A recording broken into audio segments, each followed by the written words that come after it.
अस्सलाम वालेकुम दोस्तों, मैं डॉक्टर मुमताज़ अता होमियो ब्लॉग्स के साथ आपकी खिदमत में एक बार फिर हाजिर हूँ। फ्रेंड्स, आज हम जिस मौजू पे बात करने जा रहे हैं वो है पोलीयूरिया, यानी ज़्यादा पेशाब का आना और बार बार आना। इससे पहले कि हम अपना मौजू स्टार्ट करें, मैं आपसे रिक्वेस्ट करूँगी कि काइंडली मेरा चैनल सब्सक्राइब कर लीजिए, ब्लॉग को लाइक कीजिएगा और शेयर भी कर दीजिएगा अपने फैमिली एंड फ्रेंड्स के साथ, ताकि जो मालूमात मैं आपको मुहैया कर रही हूँ या जो मालूमात आप तक पहुँच पा रही हैं, आपके तवज्जुद से वो मज़ीद लोगों तक पहुँच पाएँ, ताकि इनमें से बताई हुई कोई भी दवा या कोई भी रेमेडी अगर उनके फ़ायदे के लिए इस्तेमाल हो और वो शिफा याब हो सकें, तो इस जज़ाए खैर में आप लोग भी मेरे साथ हिस्सेदार हो जाएंगे।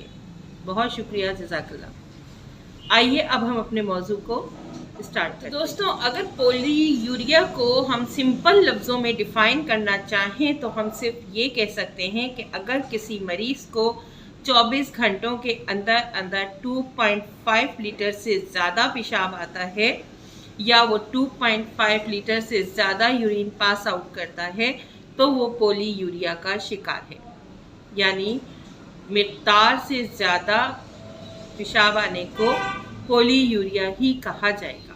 अब अगर बात की जाए इटियोलॉजी की, यानी उन वजूहात की कि जिनकी वजह से कोई भी शख्स पोलीयूरिया का शिकार हो सकता है या पोलीयूरिया के मर्ज में मुब्तला हो सकता है, तो सबसे पहली रीज़न जो हमें नज़र आती है वो गुर्दों में जाने वाले खून में फासिद मादों का पाया जाना।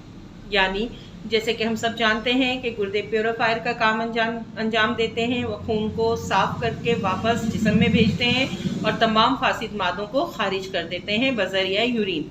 तो अगर खून में हमें ऐसे मादे मिलते हैं जो कि जिस्म के लिए हार्मफुल होते हैं, तो गुर्दे उनको निकालने के लिए प्योरीफाई करते हैं और वो साफ खून को बॉडी में वापस भेजकर जो फासिद मादे हैं उनको बज़रिया यूरिन जिस्म से खारिज कर देते हैं। तो इस सिलसिले में बार बार यूरिन का आना भी एक नॉर्मल बात होगी। इसी तरह अगर जिस्म गुर्दों को जो खून जाता है उसमें अगर पानी की मिक़दार भी ज़्यादा पाई जाए तो भी पोलीयूरिया का मसला सामने आता है, क्योंकि गुर्दे ज़्यादा पानी की मिक़दार को भी जिस्म में जाने वाले खून से साफ़ कर देते हैं और पोलीयूरिया के ज़रिए वो एक्स्ट्रा वाटर बज़रिया यूरिन बॉडी से बाहर आ जाता है। इसी तरह एक हार्मोन हमारे जिस्म में पाया जाता है, ADH हार्मोन। अगर इसकी कमी हो जाए ब्लड में तो भी मरीज़ पोलीयूरिया का शिकार हो सकता है। अगर कैल्शियम का लेवल ब्लड में बढ़ जाए तो भी इस हालत में पोलीयूरिया का शिकार हो जाता है। मरीज़ इस हालत में क़े भी उसे हो सकती है या मतली और वॉमिटिंग की कैफियत भी मरीज़ को पेश आ सकती है। इसी तरह अगर कोई गुर्दों में इन्फेक्शन पाया गया हो या गुर्दों में कोई इन्फेक्शन हो, चाहे वो पथरी की वजह से हो चाहे किसी भी वजह से, तो भी मरीज़ पोलीयूरिया का शिकार हो सकता है। ज़्यादा चाय, कैफ़ीन या वाटर का अगर इंटेक ज़्यादा कर दिया जाए तो भी पोलीयूरिया का मसला पेश आ सकता है। इसी तरह अगर ठंडा मौसम हो, यानी जिन एरियो में ठंड ज़्यादा होती है, तो भी बार बार यूरिन आने की शिकायत हो सकती है मरीज़ों को, और ये एक नॉर्मल बात है।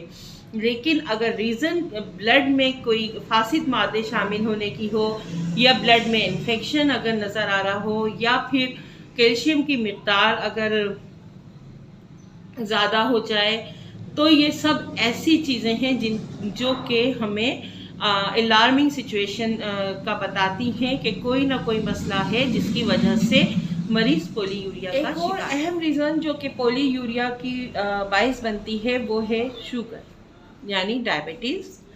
डायबिटीज़ जो है वो मरीज़ों में पोलीयूरिया का सबब बनती है और शुगर के पेशेंट को हमेशा बार बार पेशाब आने की शिकायत रहती है। अब आ जाते हैं हम उन तमाम टेस्ट पर जो कि हमारे पोलीयूरिया के लिए ज़रूरी हैं कि वो लेबॉरेटरी टेस्ट कराए जाएं, जिनसे हम डिफ़ाइन कर सकें कि ऐसे कौन से प्रॉब्लम्स हैं या ऐसे कौन से वजूहात हैं जिनकी वजह से मरीज़ पोलीयूरिया का शिकार है।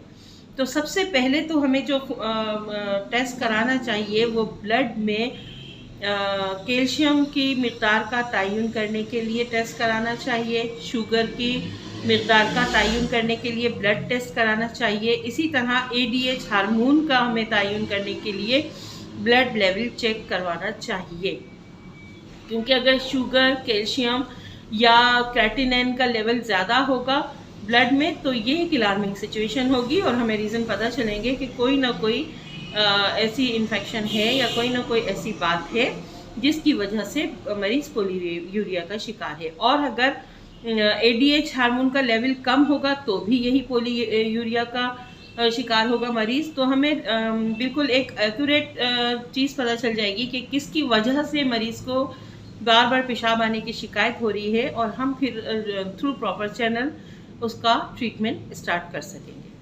तो दोस्तों, ये तो थी वजूहात और अलामात, और इसके साथ साथ वो लेबॉरेटरी टेस्ट जो कि पोलीयूरिया में हमें कराने बहुत ज़रूरी हैं। अब आ जाते हैं हम होम्योपैथिक इलाज की तरफ कि हमें जब कंफर्म हो जाता है कि ये मरीज़ किस वजह से पोलीयूरिया का शिकार है तो हम उन अलामात को देखते हुए अपनी दवा का इंतखाब कैसे करेंगे। तो सबसे पहले अगर मरीज़ को पेशाब बहुत ज़्यादा मिक़दार में ख़ारिज हो और बार बार आए तो हमें सबसे पहले अल्फ़ा क्यू को ट्राई करना चाहिए, क्योंकि ये एक मेन इलामत है अल्फ़ा क्यू की कि पेशाब का बार बार आना और ज़्यादा मिक़दार में आना। इसी तरह अगर बार बार हाजत हो रही हो यूरिन की तो हम उसमें अर्जेंटम नाइट्रेट भी दे सकते हैं 30 पोटेंसी में। इसी तरह कास्टिकम अगर पेशाब रोक ना पा रहा हो, इतना ज़्यादा मरीज़ तेज़ी के साथ वॉशरूम की तरफ जाए लेकिन वो पेशाब अपना रोक ना पाए और रास्ते में ही निकल जाए या कुछ ड्रॉप्स उसके हो जाए, तो इस सूरत में हमें कास्टिकम 30 पे गौर करना चाहिए और इस मर्ज़ के लिए ये सबसे बेहतरीन रेमेडी है। अगर बच्चों में भी जैसे बेड वेटिंग की आदत होती है तो उस ज़िम्न में भी कास्टिकम बहुत अच्छा काम करती है। इसी तरह फीरम फास्ट 3x में, कैलकेरिया फास्ट 3x में और नेट्रम फास्ट 3x में अगर हम मिला के इस किस्म के मरीज़ों को देंगे तो बहुत अच्छे रिज़ल्ट हमें मिलते हैं। अगर हम मरीज़ को देखते हैं कि वो चाय, कॉफ़ी या अल्कोहलिक मिजाज है या वो शराब नोशी का आदी है और उसे बार बार पेशाब की हाजत हो रही है और वो पोलीयूरिया का शिकार हो गया है और कोई गुर्दों का इन्फेक्शन या इस टाइप का कोई चीज़ उसमें हमें नज़र नहीं आ रही है, तो हम इस सूरत में इग्नेशिया 30 उसे देना प्रेफर करेंगे, क्योंकि वो ये तमाम जो इलामात है उसे कवर करके बहुत जल्द इस मर्ज़ से उसको छुटकारा दिला सकती है। इसी तरह से नक्स वामिका है, अगर बदहज़मी के बाइस पेशाब बार बार आ रहा हो और ज़्यादा मिक़दार में आ रहा हो तो नक्स वामिका भी 30 में हम मरीज़ को दे सकते हैं। वेसिकेरिया अगर क्यू में हम उस सूरत में देंगे अगर गुर्दों की किसी ख़राबी की बाइस पोलीयूरिया का शिकार हुआ है मरीज़ तो वेसिकेरिया क्यू सबसे बेस्ट रेमेडी है।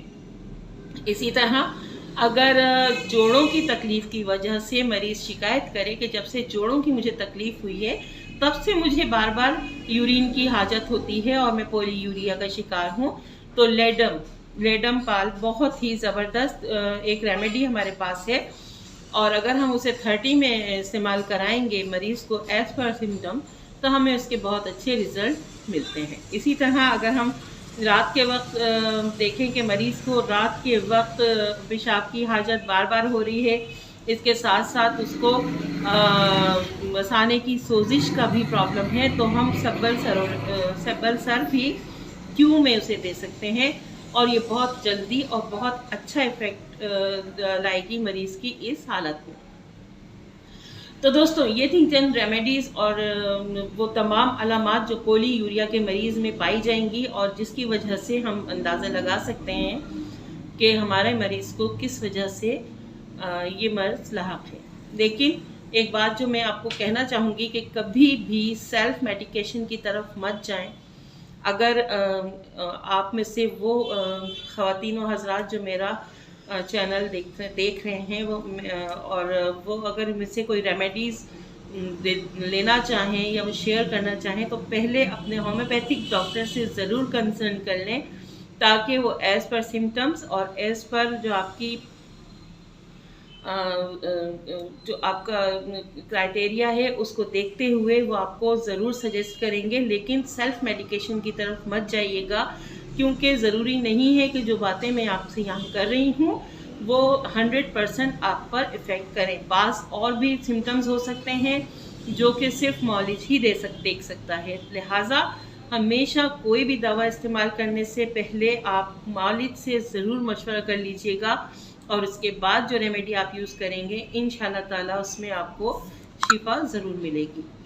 ये थी मेरी आज की व्लॉग। उम्मीद है आपको पसंद आई होगी। दुआओं में याद रखिएगा। मिलते हैं अगले व्लॉग पे। जब तक के लिए अल्लाह हाफिज़।